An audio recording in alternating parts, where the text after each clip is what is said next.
लोग परेशान हैं, लोग बिल्कुल पढ़ाई छोड़ने को मजबूर हो चुके हैं। ये हम खुद बता रहे हैं, हम खुद छात्र हैं और पूरे छात्रों की आवाज़ हम उठाना चाह रहे हैं। और प्रदेश के जितने भी छात्र हैं उनकी आज हम यात्रा निकाल कर ये कि पिछले कुछ सालों में स्कूल कितने सरकारी स्कूल बंद हुए हैं। अब इन सरकारी स्कूलों में कौन पढ़ता है? सारे आदिवासी दलित बच्चे ही पढ़ते हैं ना। तो यदि स्कूल बंद हो रहे हैं तो बच्चों के शिक्षा लेने का अधिकार जो RTE है, राइट टू एजुकेशन, मौलिक अधिकार नहीं मिल पा रहे क्योंकि सरकारी स्कूल बंद हो रहे हैं। हमारे बच्चों के पास इतना पैसा नहीं होता कि हम प्राइवेट स्कूल ज्वाइन कर सकें। तो हमारे साथ आदिवासी परिषद छात्र विभाग के अध्यक्ष नीरज भाई। सर, आज आपने ये यात्रा निकाली, किस लिए निकाली? ये यात्रा विभिन्न मुद्दों पर है, जो कि मध्य प्रदेश में दलित और आदिवासियों के साथ जो भी अत्याचार हो रहे हैं या फिर उनके अधिकारों की अनदेखी की जा रही है, उसके खिलाफ हमने एक सांकेतिक यात्रा निकाली है यहाँ पर। तो इस यात्रा का उद्देश्य क्या है? इस यात्रा का उद्देश्य है कि हमने जो भी इसमें जो मुद्दे हमने आज यात्रा में निकाले हैं उसके लिए हमने लगभग हर जगह हर दफ्तर के चक्कर काट चुके हैं, हमने लगातार ज्ञापन दे चुके हैं, निवेदन कर चुका है, लेकिन उसके बाद भी कोई कार्रवाई नहीं हो रही है। पूरा का पूरा संवैधानिक जो चीज़ें चल रही हैं उसमें जो अफसर हैं या फिर जो सत्ता है, सत्ता का प्रभाव इतना ज़्यादा हो चुका है कि वो कोई भी कार्रवाई करने को तैयार नहीं है, पूरा अनदेखी कर रही है। अच्छा, ये बताइए, आपने इसमें छात्रवृत्ति बड़ा मुद्दा रखा हुआ है, तो क्या आदिवासी छात्रों की जो छात्रवृत्ति है आने में विलम्ब हो रहा है? उनको बड़ी परेशानियां हो रही है प्रदेश में? आने में विलम्ब हो रहा है और ये साफ सत्ता का ये पूरा का पूरा जो सरकार है एक धीमा जहर घोल रही है। क्या है कि सरकार जब बच्चा जाता है, जब 2024 से 25 का जो शैक्षणिक वर्ष है जिसमें कि एक छात्रवृत्ति छात्र के अकाउंट में आनी चाहिए, लेकिन अभी तक वो नहीं आई है। और जब बच्चा जाता है अनुसूचित जाति आयोग में जाता है या फिर कमिश्नर से मिलने जाता है तो वहाँ पर साफ साफ बोला जाता है कि सरकार के पास कोई फंड नहीं है। लेकिन हम देख रहे हैं कि शिक्षा के अलावा सरकार ने बहुत सी ऐसी जगह पर पैसे खर्च कर रही है। जैसे अभी हम देखेंगे धार का जो पार्क है, वहाँ पर PM मित्र पार्क, जहाँ वहाँ पर कितने करोड़ का वो आवंटन हुआ, लेकिन अभी हमने फिर देखा 112 जिसमें पैसा खर्च हुआ। लेकिन बात है कि जो शिक्षा के लिए पैसा खर्च होना चाहिए वो बिल्कुल ही पैसा खर्च नहीं हो रहा और साफ साफ बोले जाते हैं सरकार पर कोई फंड नहीं है। हमें ये समझ में आ रहा है कि सरकार चाहती ही नहीं है। मोहन यादव हमेशा कहते हैं कि मैं आदिवासियों की समस्या पर ध्यान देता हूँ, आदिवासियों के लिए मैंने कई योजनाएं शुरू करी है। पूर्व के जो मुख्यमंत्री शिवराज सिंह चौहान भी ऐसी घोषणाएं करते हुए आए हैं, लेकिन क्या धरा स्थल पर ये सब होता हुआ दिखाई दे रहा है आपको? ये घोषणा सिर्फ और सिर्फ कागज़ पर होती हैं और कागज़ पर चलती रहती हैं, लेकिन अभी धरातल पर जब वो देखेंगे तो धरातल पर बिल्कुल भी ऐसा नहीं है। बिल्कुल भी लोग परेशान हैं, लोग बिल्कुल पढ़ाई छोड़ने को मजबूर हो चुके हैं। ये हम खुद बता रहे हैं, हम खुद छात्र हैं और पूरे छात्रों की आवाज़ हम उठाना चाह रहे हैं। और प्रदेश के जितने भी छात्र हैं उनकी आज हम यात्रा निकाल कर ये उनके मुद्दे उठा रहे हैं। हमारे साथ कुछ भाई साहब, आप क्या कहना चाहेंगे आज की इस यात्रा के बारे में? आज की यात्रा के बारे में आप क्या कहना चाहेंगे? हम आज की यात्रा के हमारे विभिन्न मुद्दे हैं, जैसे कि लगातार छात्रों पर हमला हो रहा है, जिस प्रकार हम देख रहे हैं पूरे न्यायालय व्यवस्था पे हमला हो रहा है। और साथ ही आज हम छात्र संगठन, आदिवासी संघ और स्टूडेंट फेडरेशन ऑफ इंडिया यहाँ पे एकत्रित होकर विभिन्न मुद्दों को साथ लेकर जिस तरीके से स्कॉलरशिप कटती जा रही है, छात्रवृत्ति अकाउंट में आ नहीं रही है और लगातार स्कूल बंद हो रहा है। मध्य प्रदेश में पिछले 5 सालों के अंदर 30 साल स्कूल बंद हुए हैं।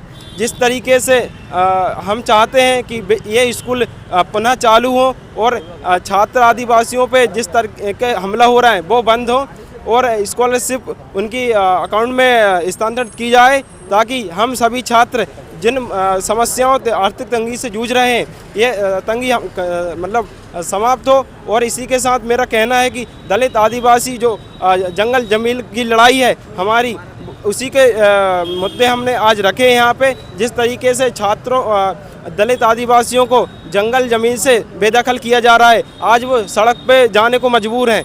इस विभिन्न हमारे मुद्दे हैं। हमारे साथ और भी कुछ लोग हैं। सयाम जी ये बताइए, लगातार आदिवासियों के शोषण की भी खबरें आ रही है, ऐसा बताया जा रहा है आपके संगठन के द्वारा कि छात्रवृत्ति मिल नहीं रही है, तो फिर आदिवासी बच्चा पढ़ाई कैसे करेगा? अब आपको स्थिति हम ये बताएं कि लगातार लगभग अभी जो सरकार है 20 वर्षों से अधिक हो गई है। इन 20 वर्षों में किसी भी छात्रावास की एक भी सीट, ट्राइबल सीट्स नहीं बढ़ी हैं। अब इसका अंदाज़ा लगा लीजिए कि उनकी क्या सोच है कि वो केवल अगर किसी हॉस्टल में 50 सीट है तो 50 हैं, 100 है तो 100 हैं। वो चाहते ही नहीं कि हमारे बच्चे अगर उनसे निकल के, गाँव से निकल के आएँ और इन सीट्स में आगे बढ़ें पढ़ें। लेकिन सरकार का कहना है कि हम कटिबद्ध है आदिवासियों के विकास के लिए, लगातार हम उनकी शिक्षा के लिए काम कर रहे हैं, उनके मुद्दों के लिए काम कर रहे हैं, उनकी ज़मीन को बचाने के लिए काम कर रहे हैं। लेकिन क्या धरा स्थल पे कुछ दिख रहा है आपको? क्या होता है, ये सरकार है सतही मुद्दों पे काम करती है, दिखावा ज़्यादा करती है। कमलापति स्टेशन नाम लग दिया, उस कमलापति स्टेशन में क्या कोई आदिवासी, किसी आदिवासी की नौकरी मिली क्या?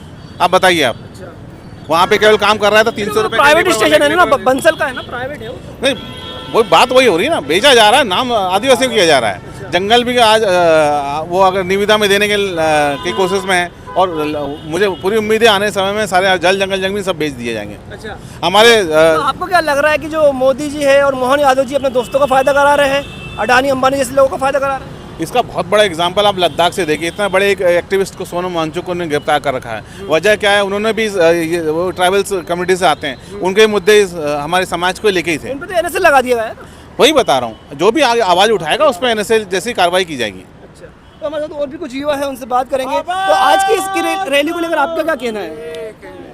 सबसे पहले तो मैं आदिवासी विकास परिषद का बहुत बहुत धन्यवाद अदा करना चाहूँगा, क्योंकि उन्होंने इतने संगीन मुद्दों पर, जिस पर मेन स्ट्रीम मीडिया काम नहीं कर रहा है, ऐसे मुद्दों को विकास परिषद यदि उठा रहा है तो ये सबसे पहले धन्यवाद का पात्र है। आपको ऐसा लगता है कि जो मोहन सरकार है या मोदी सरकार है वो आदिवासियों की जो प्रॉब्लम्स है उनके ऊपर ध्यान नहीं दे रही है, उनकी शिक्षा पर ध्यान नहीं दे रही है, छात्रवृत्तियाँ लगातार आ नहीं रही है बच्चों के खातों में? देखो, सरकार के बारे में बस मैं ये कहूँगा कि जो सरकारी योजनाएं थी, बनाती जरूर है सरकार, लेकिन वो ग्राउंड पे उतर नहीं पा रही है, तो ऐसी योजनाओं का कोई मतलब नहीं है। हम देख ही रहे हैं कि पिछले कुछ सालों में स्कूल, कितने सरकारी स्कूल बंद हुए हैं। अब इन सरकारी स्कूलों में कौन पढ़ता है? सारे आदिवासी दलित बच्चे ही पढ़ते हैं ना। तो यदि स्कूल बंद हो रहे हैं तो बच्चों के शिक्षा लेने का अधिकार, जो RTE है, राइट टू एजुकेशन, मौलिक अधिकार नहीं मिल पा रहे क्योंकि सरकारी स्कूल बंद हो रहे हैं। हमारे बच्चों के पास इतना पैसा नहीं होता कि हम प्राइवेट स्कूल ज्वाइन कर सके, तो हमें शिक्षा का अधिकार हमसे वंचित हो रहा है। अभी हमने देखा कि छिंदवाड़ा में कितने सारे बच्चे मरे हैं एक गलत दवा की वजह से। इतनी बड़ी लापरवाही, उसमें भी कई बच्चे आदिवासी थे। एग्जैक्टली, वो इसीलिए हुआ क्योंकि वहाँ पे बच्चों की संख्या ज्यादा दलित है, आदिवासी है। एक आदिवासी बेल्ट में ऐसी दवाई का एक्सपेरिमेंट करना जिससे बहुत सारे लोग बच्चे मर गए। सरकारी गलती ना कि सरकार जहाँ पे आदिवासी लोग रहते हैं, दलित लोग रहते हैं, वहाँ पे ध्यान ही नहीं देती है। एग्जैक्टली, तो यही तो पॉइंट है। ये दवा जो है, जहरीली दवा जो है, मध्य प्रदेश के दूसरे हिस्सों में नहीं आई, उन्हीं हिस्सों में गई जहाँ पे आदिवासी बहुल एरिया है। तो वो इसलिए क्योंकि उन्हें लगा कि आदिवासियों की मांग कोई उठाएगा नहीं, बच्चे मरते हैं तो मरे। ये बहुत बड़े ऐसे छोटे छोटे एक्सपेरिमेंट है जो सरकारें करती आ रही है, और वो देखना चाहती है कि दलित आदिवासी कितना जिंदा है। तो हम ऐसे छोटे, ये जो प्रोग्राम चल रहा है आदिवासी विकास परिषद की तरफ से, हमें ऐसे आंदोलन करते रहने पड़ेंगे ताकि हम अपने अधिकारों को सरकार तक पहुंचा सकें। हमारे साथ कुछ महिलाएं भी है, महिला स्टूडेंट भी है। मैम, आप ये बताइए कि जिस प्रकार से आज का ये आंदोलन रखा गया है, तो आपका क्या कहना है इस बारे में?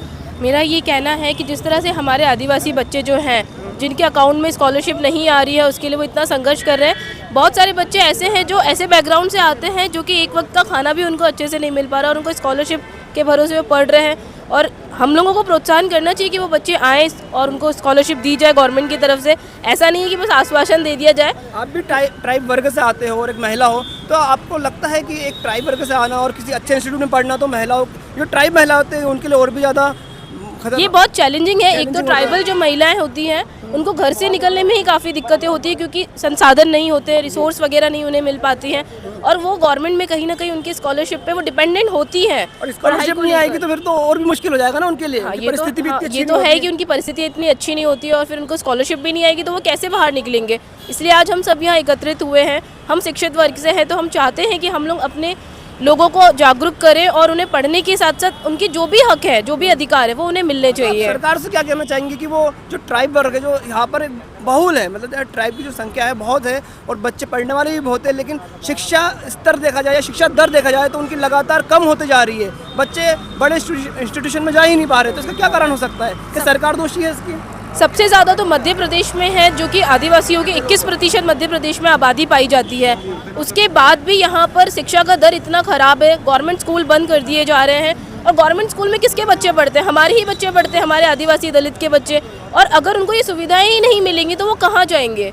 और स्कॉलरशिप तो खैर बहुत बड़ा मुद्दा है कि उन लोगों को बोला जाता है कि आपके अकाउंट में टाइम पे स्कॉलरशिप दे दी जाएगी, लेकिन नहीं पहुंचाई जा रही है। इसके लिए ही हम आज सब यहाँ पर आए हैं और सरकार से कहते हैं कि हमारे जितने भी बच्चे जो पढ़ रहे हैं उनकी जो भी स्कॉलरशिप रुकी हुई है वो उन तक पहुँचाई जाए, और ताकि वो आगे अपनी पढ़ाई कंटिन्यू कर सके। बहुत से बच्चे तो सिर्फ स्कॉलरशिप की वजह से अपने गाँव वापस हो चुके हैं। धन्यवाद। तो हमारे साथ आदिवासी परिषद के कुछ छात्र थे। इनकी मांगे हैं कि छात्रवृत्ति दी जाए, इनकी समस्या को सुना जाए और सरकार इन पर ध्यान दे। आज वीडियो में लाइक कीजिए, कमेंट कीजिए और चैनल को सब्सक्राइब करना बिल्कुल भी ना भूले। धन्यवाद आप सभी का वीडियो देखने के लिए।